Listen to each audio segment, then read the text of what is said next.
Hola de nuevo amigos, bienvenidos al canal. Hoy vamos a hablar acerca de bandas y proyectos musicales. Bueno, pues este es un tema que quería hablar desde hace tiempo. ¿Cuáles son los puntos a tener con un grupo musical? Bueno, este va a ser un video un poco polémico quizás y hasta cierto punto se puede decir que muchas personas pueden tomar subjetivo, pero la verdad es que hay cosas que funcionan y cosas que no funcionan en las agrupaciones musicales. Uno podría pensar que tocar en un conjunto, en un grupo musical, solo es llegar, tocar un par de ensayos y ahí quedó. No hay nada más alejado de la verdad que eso. Cuando uno empieza un grupo musical, dependiendo de la edad y todas las situaciones que uno va pasando, va madurando muchas cosas. Y existen puntos que uno se va dando cuenta o puede uno buscar o darse cuenta a través de documentales, a través de estar con gente del medio, preguntando, leyendo, etcétera, de cosas que funcionan y cosas que no funcionan independientemente de tu punto de vista. Vamos a empezar. Formación de la banda. Al formar una banda, lo primero que te recomendaría sería que busques músicos profesionales o músicos que se desempeñen bien en lo que hacen, que conozcan muy bien su instrumento y que de preferencia con algo de experiencia. El qué no hacer. El hablarle a tus amigos de copas, el hablarle a tu mejor amigo o algo solo por empezar una banda, no es lo más recomendable.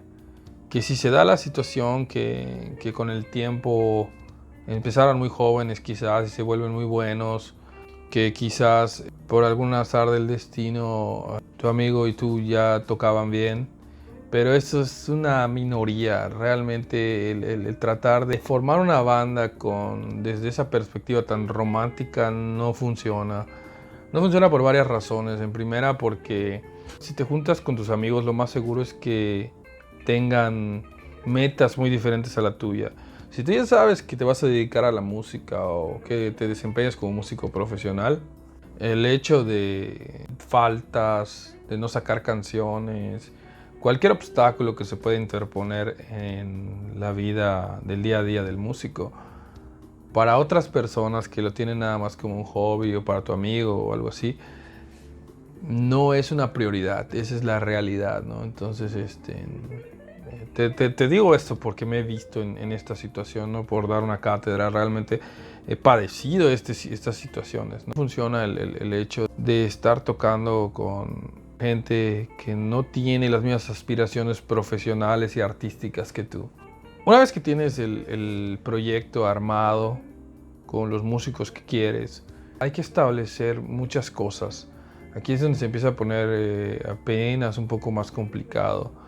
El hecho de tener que establecer qué estilo de música, qué estilo en general es el que va a llevar la banda, al menos por un tiempo, ¿no? No se tiene que decir, pues somos tal grupo y vamos a morirnos tocando esto. Digo, está bien, la integridad musical se respeta mucho en el sentido de ser constante, ¿no? Digo, tenemos a grupos como Iron Maiden que siguen una misma línea.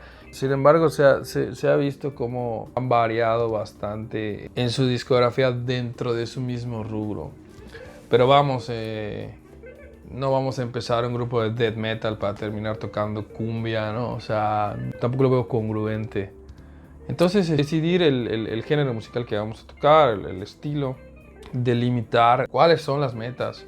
Un barco que no sabe hacia dónde se dirige, es un barco a la deriva en el mar, puede terminar bien o puede terminar terriblemente mal, perdido. Hay que determinar aspiraciones musicales, aspiraciones laborales, a dónde quiere llegar la banda. Si la banda está más enfocada en trabajo, quizás es una banda de eventos que quieren conseguir los mejores eventos. Lo más seguro es que toquen covers o dedicarse a tocar un estilo que esté en el espectro radial, más dentro de la música popular. Claro que si es una banda original, quizás son otras las aspiraciones de la banda y también tienen que ser congruentes en dónde están y a dónde quieren llegar, ¿no? Es un poco más complicado en general hacer despegar un producto completamente original, al menos hablando de música. Incluso aunque la música sea más agradable o más digerible, la gente ya está acostumbrada a los clásicos, ¿no? Entonces ese tipo de cosas hay que delimitarla, quizás desempeñar las dos partes, el saber cuántos conciertos se pueden tocar, conocer los tiempos de los integrantes de la banda es esencial para poder decir, bueno, los días de ensayo son tales días son de conciertos, y que se comprometan las personas a lo que ya dijeron, estar sobre esa línea, ¿no? Si los ensayos son martes, pues llegar martes puntual, terminar, ver las canciones que se tienen que checar, llegar todos, etc. Todo ese tipo de cosas. Por otra parte está la situación del equipo. Esto va un poco más quizás para las personas que están empezando. Cuando uno va empezando, lo más común es que no se tenga acceso al mejor equipo, o a veces incluso a un equipo decente para poder estar tocando a gusto. He visto grupos que han ahorrado una sola cuenta de ahorros y terminan comprando equipo para el grupo. Hay gente que se hace responsable, todos, cada quien, de comprar sus cosas. Y hay grupos que se manejan en el que a veces un par de personas solventan más que nada la mayoría de la infraestructura y la mayoría del equipo musical. Quizás no todo, pero la mayoría. Existen diferentes formas, eso es una cuestión de cada grupo, una autonomía que cada grupo debe delimitar para que no haya malos entendidos. En una situación en la que una persona se encarga de comprar casi todo el equipo, quizás esa persona es la que puede cobrar más en los eventos porque él está dando todo el equipo y tiene que obviamente sustentar la renta, tiene que sustentar la luz, tiene que sustentar el mantenimiento del equipo, porque los equipos requieren mantenimiento, y eso es algo que obviamente los demás músicos que no han invertido en eso pues no tienen que hacer. Otra cuestión a veces que se debe delimitar es si llegan a tocar con músicos que no sean a tiempo completo, el delimitar cuánto tiempo se puede disponer de estas personas para los proyectos. Que la persona sea responsable con respecto a esto y que tú seas también responsable con respecto a lo que te dijeron. No le puedes exigir más a una persona de lo que ya te dijo que va a hacer, pero si esa persona te dice que va a hacer un esfuerzo o va a separar tanto tiempo para la agrupación, también es responsabilidad de esa persona el respetarlo. Vamos con el punto más polémico de esta plática. ¿Banda democrática o no? ¿Y yo qué te recomendaría y qué es lo que veo que ha funcionado en la industria desde hace mucho tiempo? Una banda democrática es una falacia en general y es un cuento de hadas. No puede haber en una banda reparticiones en partes iguales, y no me refiero al dinero. Eso es arena de otro costal y eso es otra cuestión. Una banda democrática tiene un gran problema. Al no haber un líder, no hay quien ponga orden. Y al no haber quien ponga orden, el caos es una receta muy segura al fracaso para un grupo desde todas las perspectivas, desde la económica, desde la artística, etc. Se necesita tener a un líder en el proyecto que se establezca también con acuerdos qué es lo que esa persona va a desempeñar. Más que los privilegios que tenga esa persona, las obligaciones. Muchas personas a veces creen que un líder es el caimán, el que se lleva toda la lana, piensan que es el que siempre está regañando. Igual y se dan esos casos, igual y sí, pero aquí la cuestión es ¿qué hace esta persona? ¿Qué hace esta persona con respecto a la banda? Esta persona es la que generalmente va a ver las contrataciones, va a poner su firma en los documentos como respaldo, va a cerciorarse de que todo esté listo cuando lleguen y cuando se vayan, entregar todo, se va a encargar de hablar con los dueños, con el gobierno, con el sector privado, dependiendo de los eventos. Puede ser que maneje cierto tipo de control con las redes sociales o la propaganda, etcétera, etcétera. hay que conocer a tu equipo de trabajo y saber qué es lo que ellos pueden hacer. No necesariamente el líder tenga que ser el director musical de un proyecto. Digo, igual y a menudo lo es, pero delimitar quién es el director musical, quién es el que se va a encargar de esa parte, quién es el que se va a encargar del marketing, quién es el que se va a encargar de ir a las entrevistas de radio, de prensa o de televisión, de internet ahora, de lo que sea, etcétera, etcétera. Todo eso, al ir conociendo con el tiempo a tu equipo de trabajo, vas a ir delimitando quién y qué va a desempeñar esta función. Aprender a delegar para un buen líder es importantísimo. Uno se puede llegar a querer comer el mundo y es al revés. Va a terminar siendo contraproducente para una persona tratar de hacerlo todo. Es muy estresante. Apaláncate de tus músicos, ayúdate de tus músicos, ayúdate de tu equipo de trabajo. En fin, son solo un sinfín de cosas y apenas estamos en la parte en la que ni siquiera hemos tocado. Como pueden ver, una banda es más complicada de lo que la gente cree. Luego de eso, el hacer los repertorios musicales, el sacar las canciones, eso ya es chamba de cada quien, ese ya es trabajo de cada quien como músico. Sobre todo si estamos hablando de trabajar con músicos profesionales, no debería haber ningún problema ahí. Claro, que puedas consultarle a un colega, tu grupo musical, oye, ¿sabes qué? Se me pasó tal cosa. No, nadie es infalible. Pero tampoco se trata de hacerle el trabajo a los demás. Entonces algo ya está fallando. Y bueno, el elefante rosado de la habitación, o la parte de la que no se quiere hablar. El dinero y las limitaciones. Ok. En cuanto a limitaciones, creo que uno debe exponer como banda qué es lo que no se debe hacer o qué es lo que causa malestar en una agrupación. Luego los grupos se van volviendo empresas hasta cierto punto, ¿no? Donde ya incluyes staff, incluyes marketing, etcétera, etcétera, y se va volviendo cada vez pues, más corporativo. En esta situación hay que delimitar qué es lo que las personas no pueden hacer o se estableció desde un punto que no está permitido, ¿no? Más que permitido como una imposición, permitido en la cuestión de respetar los tiempos y la integridad del grupo. Es decir, quizás en tu grupo delimitaron que no ir 4 ensayos es suficiente para una amonestación y se le va a quitar un sueldo a la persona que no vaya. O quizás el llegar tarde a un concierto pueda ser suficiente para sacarlo del grupo provisionalmente, ¿no? Como un castigo. Y así hasta saber que pautas que no se permitan por completo en la agrupación, porque también es saludable y bueno poner límites. De otro modo, todo es completamente caos. A veces la gente cree que las bandas es sexo, drogas y rock and roll y quizás hay mucho de eso en ciertos puntos de la carrera del músico.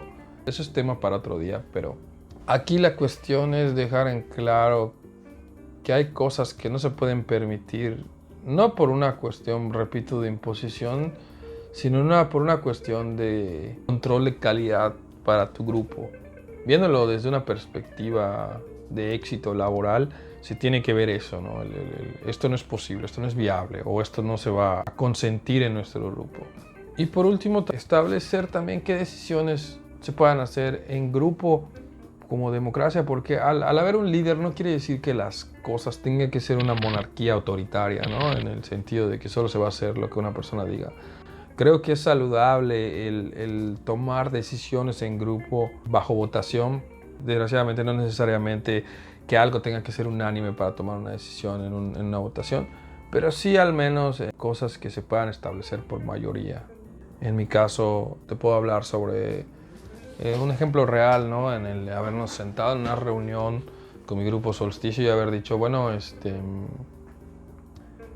vamos a seguir tocando, en qué ambientes vamos a seguir tocando y cuántos días vamos a seguir tocando.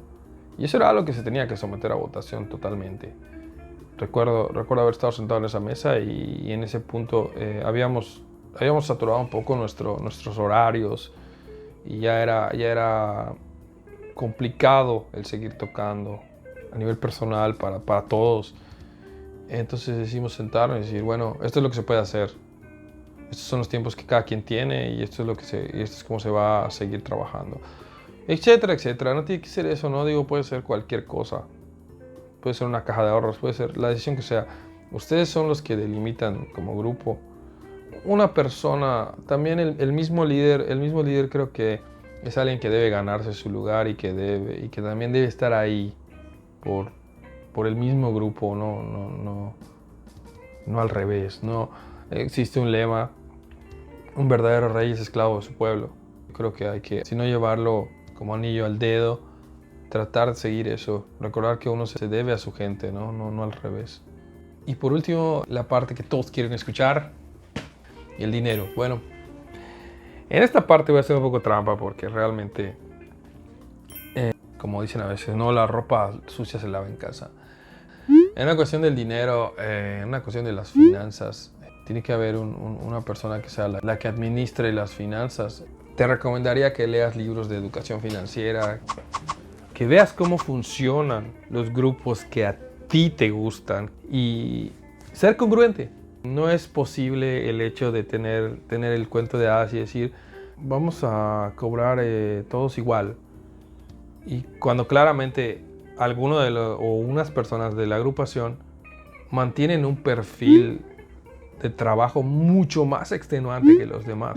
No es lo mismo solo llegar y tocar que llegar, tocar y además hacerse cargo de un sinfín de cosas, de ser el que está antes para la armada en la prueba de sonido, de ser el que se hace responsable de hablar con las personas que te prestan un recinto o a las que les rentaste un recinto, de ser el responsable de saber cuánto dinero está entrando y cuidar ese dinero, de estar moviendo toda la propaganda, etcétera, etcétera, etcétera. Es inviable el que se le pague a una persona así lo mismo que se le paga al músico que solo llega y toca. Y viceversa. Claro, cada quien debe valorar su trabajo con respecto a lo que hace. Es verdad que uno no puede decir, el guitarrista va a ganar más que el bajista. No es por ahí la cuestión. La cuestión es en una cuestión más objetiva de decir, la verdad es que uno invierte más tiempo, esfuerzo y dinero. Es lógico y saludable que se le retribuya más a esa persona que está aportando más. También ten en cuenta que no es lo mismo ver la perspectiva de la persona que se hace cargo del grupo como la perspectiva de la persona que no se hace cargo. A veces es muy fácil señalar, esa es una realidad, es muy fácil señalar no sé, puedes pensar en un Lars Ulrich o en un James Hetfield, ¿no? que los verás como los dueños absolutos. La verdad es que Lars y James han hecho un trabajo impecable en cuanto a lo que es el business o el negocio que es Metallica. Lo mismo con personas como Slash o Axl Rose, Steve Harris en Iron Maiden, etcétera, etcétera. Todas estas personas han sabido administrar muy bien sus empresas, porque hoy por hoy esos grupos son más que grupos que siguen siendo muy buenos, nadie debate eso, pero ya son más hoy en día una corporación, una empresa, un gigante que factura millones de dólares, que inyecta mucho a la economía de sus países, aunque uno no lo vea incluso así, porque el darle trabajo a todas las personas que les da trabajo a esas agrupaciones no es lo mismo que un grupo que simplemente va a tocar un bar y solo son esas 5 personas, y no es por desprestigiar. Yo hoy en día me desempeño en ese ambiente también. A lo que me refiero es que estas personas le dan trabajo a roadies, empresas, diseñadores gráficos, marketing, músicos extra, etcétera, etcétera, etcétera. El mainstream es un monstruo totalmente diferente. Para terminar, también es bueno delimitar. A veces en el grupo existen vicios y situaciones que a veces pueden causar malestar o hacer que el grupo no funcione. También es una cuestión, como decía, de limitar. Por eso decía que es muy bueno el tener límites para llegar a donde uno quiere. Desde una cuestión que en un ensayo no vaya nadie, ni las novias, ni la querida, ni el amante, ni nadie, ¿no? O sea, ni el mejor amigo, nadie, ¿no? O el compa que quiso ver husmear en el ensayo y chingarse casi el concierto gratis, ¿no? Viendo el ensayo. Es una cuestión de que tienen que ser profesionales y saber a qué van. Quizás para unas agrupaciones pueda ser más importante el tocar completamente sobrio, porque vamos a hablar real. Bueno, al menos no creo que me censure YouTube por esto. No es lo mismo, hay que decir las cosas como son. A veces muchos músicos se suben drogados o intoxicados de alcohol al escenario. Es muy común. Quizás tú puedas delimitar, ¿sabes qué? Cuando vayamos a tocar, no tomes hasta que te bajes del escenario. O tal vez no hay problema. Aquí no quiero venir a decirte cómo vivir tu vida, ni el ser mojigato o reprenderte, sino es el darte las pautas o el tratar de ayudarte para que llegues a donde quieres estar.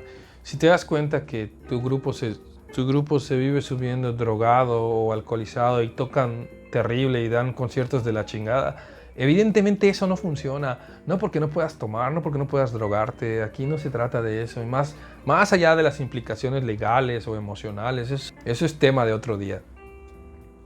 Si no funciona en el business, no funciona. Para las finanzas hay que separar. En otro video creo que hablé de esto. Existe el concepto de la música a nivel artístico y el business de la música. Son titanes completamente diferentes. Cuando estás hablando del business, tienes que tener esa visión. Y te dejo con una frase de Walter Iardino que a pesar de ser muy simplista, es muy real y se aplica para esta cuestión. Trata de tenerla muy en cuenta en tu día a día en el business de la música. Lo que funciona, funciona, y lo que no funciona, no funciona. Buenos días, buenas tardes, buenas noches, donde quiera que me estés viendo. Te agradezco mucho por ver el video. Me ayudas mucho si le das like y lo compartes en redes sociales, en diferentes lugares. Si te gustó, es un gran pago para mí el que hagas eso. Nos vemos en el siguiente. Yo creo que tenés que hacer una lectura de la fórmula que funcionó al principio, ¿no? Porque acá todos queremos, todos pretendemos, todo, pero la verdad es así. Con lo que funciona, funciona. Y lo que no funciona, no funciona.